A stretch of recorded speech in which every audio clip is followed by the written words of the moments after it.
What's the most wildly successful next 2 years for Doge? Can you imagine? Maybe also, can you think about the trajectory that's the most likely, and what kind of challenges would it be facing? Yeah. So, and I'll start by saying again, I'm not. Disclaimer. I have to disclaim. I'm not on Doge. I'm not a member of Doge. We should say there's about 10 lawyers in the room. They're staring. No, I'm just kidding. Both the angels and the devils on my shoulder are lawyers. Okay. So, Cool. yeah. So I'm not speaking for Doge. I'm not in charge of Doge. Yep. Those guys are doing it. I'm not doing it. But I am. Again, I'm volunteering to help as much as I can. And I'm 100% supportive.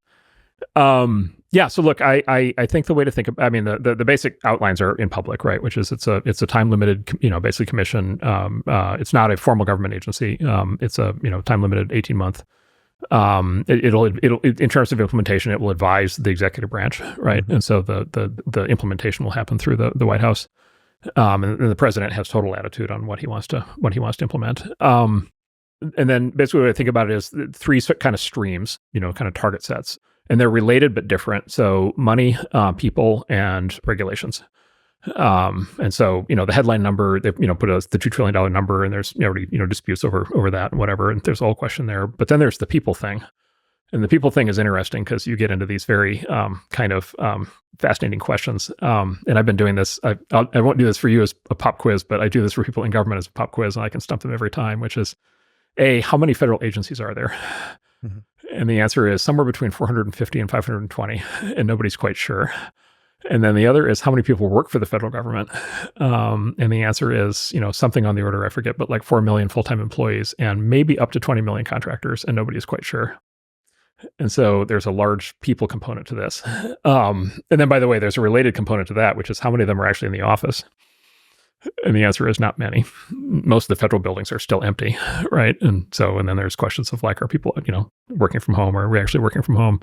So there's the people dimension. And of course, the money and the people are connected. And then there's the third, which is the regulation thing, right? And I described earlier how basically our system of government is much more now based on regulations than legislation, right? Most of the rules that we all live under are not from a bill that went through Congress. They're from an agency that created a regulation.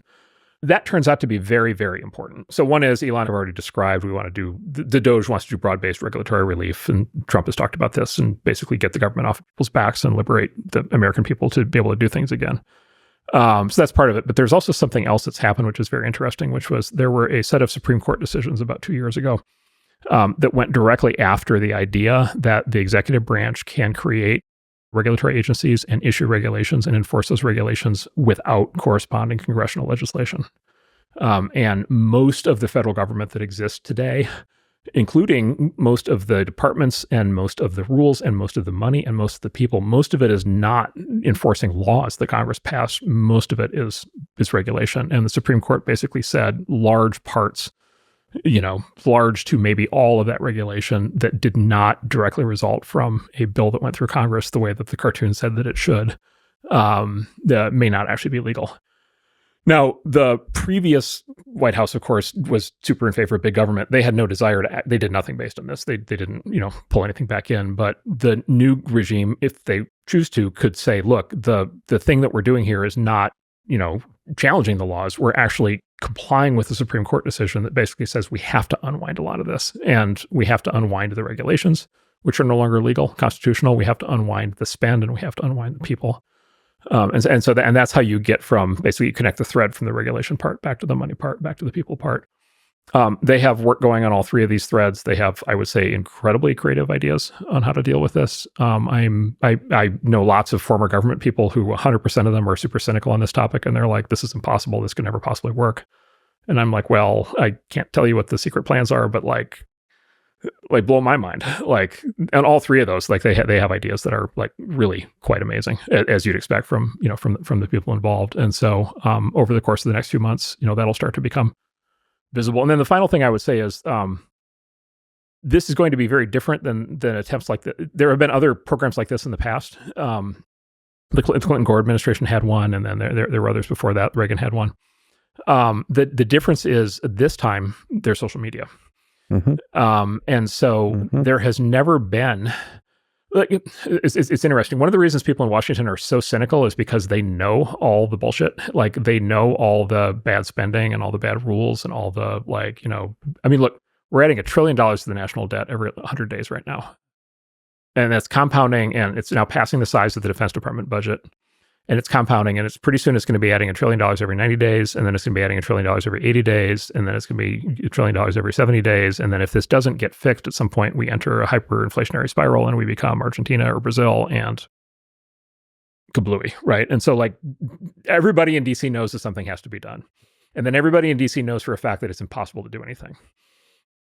Right. They know all the problems, and they also know the sheer impossibility of fixing it. But I think what they're not taking into account, what the critics are not taking into account, is these guys can do this in the full light of day, and they can do it on social media. They can completely bypass the press. They can completely bypass the cynicism. They can expose any element of, unconstitutional or, silly government spending. They can run victory laps every single day on what they're doing. They can bring the people into the process. And again, if you think about it, this goes back to our Machiavellian structure, which is, if you think about, again, you've got democracy, oligarchy, monarchy, rule of the many, rule of the few, rule of the one. You could think about what's happening here as a little bit of a sandwich, right? Which is we don't have a monarch, but we have a president, rule of the one with some power.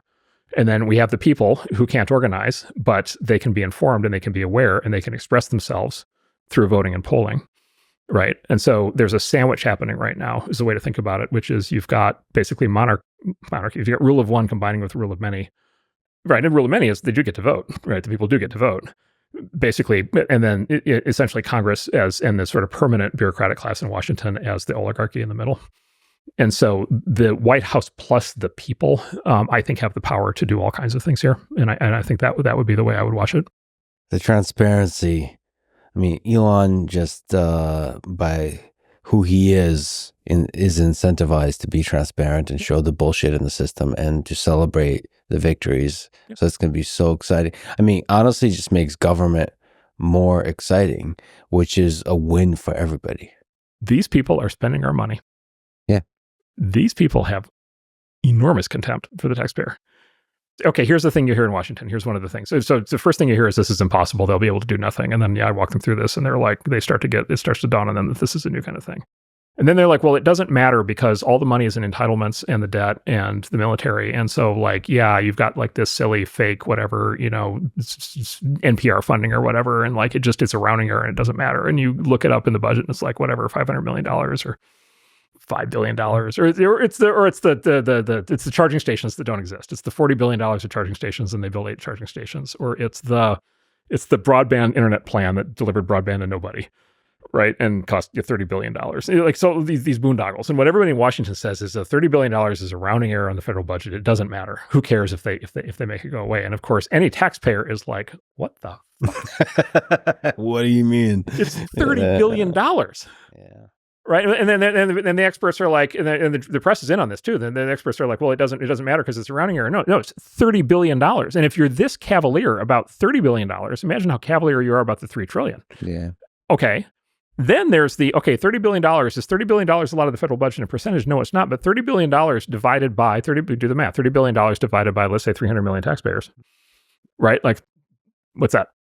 Math expert? $100. $100 per taxpayer per year. Okay, so $100 to an ordinary person working hard every day to make money and provide for their kids. $100 is a meal out.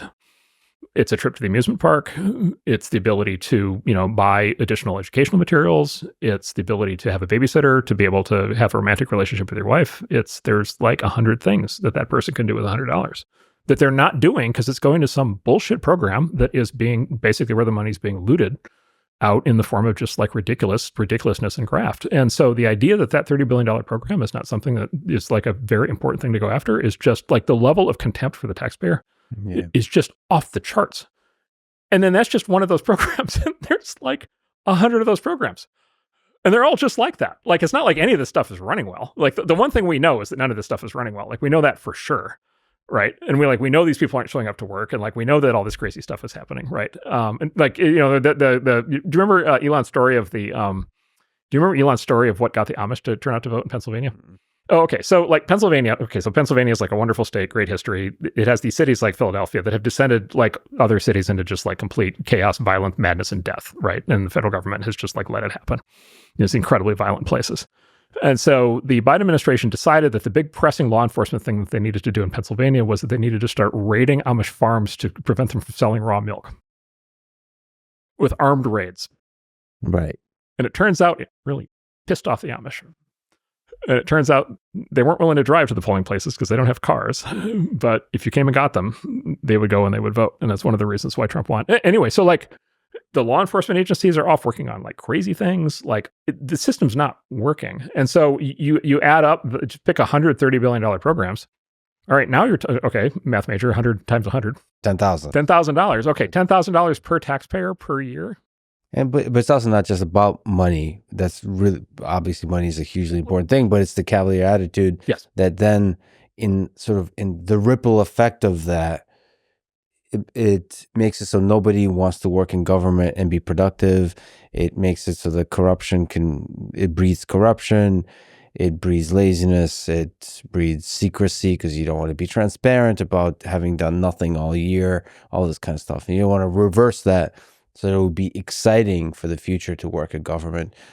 Because the amazing thing, if you were to steal me on government, is you can do shit at scale. You have money and you can directly impact people's lives in a positive sense at scale. It's super exciting. As long as there's no bureaucracy that slows you down, or not huge amounts of bureaucracy that slows you down significantly. Yeah. So here's the term. This blew my mind because I was, once you open the hellmouth of looking into the federal budget, you learn all kinds of things. So there is a term of art in government called impoundment. Mm-hmm. And so you if you're like me, you've learned this the hard way when your car has been impounded. The government meaning of impoundment, the federal budget meaning is a different meaning. Impoundment is as follows. The Constitution requires Congress to authorize money to be spent by the executive branch, right? So the executive branch goes to Congress, says we need money X. Congress does their thing. They come back and they say you can have money Y. The money is appropriated from Congress. The executive branch spends it on the military or whatever they spend it on, or on roads to nowhere, or charging stations to nowhere, or whatever. And what's in the Constitution is the Congress appropriates the money. Over the last 60 years, there has been an additional interpretation of appropriations applied by the courts and by the system, which is the executive branch not only needs Congress to appropriate X amount of money, the executive branch is not allowed to underspend. Yeah, I'm aware of this. And so there's this thing that happens in Washington at the end of every fiscal year, which is September 30th, and it's the great budget flush. And any remaining money that's in the system that they don't know how to productively spend, they deliberately spend it unproductively. Yep. To the tune of hundreds and hundreds of billions of dollars. A president that doesn't want to spend the money can't not spend it. Yeah. Like, okay, that's not what's in the Constitution. And there's actually quite a good Wikipedia page that goes through the great debate on this that's played out in the legal world over the last 60 years. And like, basically, if you look at this with anything resembling, I think, an open mind, you're like, all right, this is not what the founders meant. And then number two, again, we go back to this thing of contempt. Like, can you imagine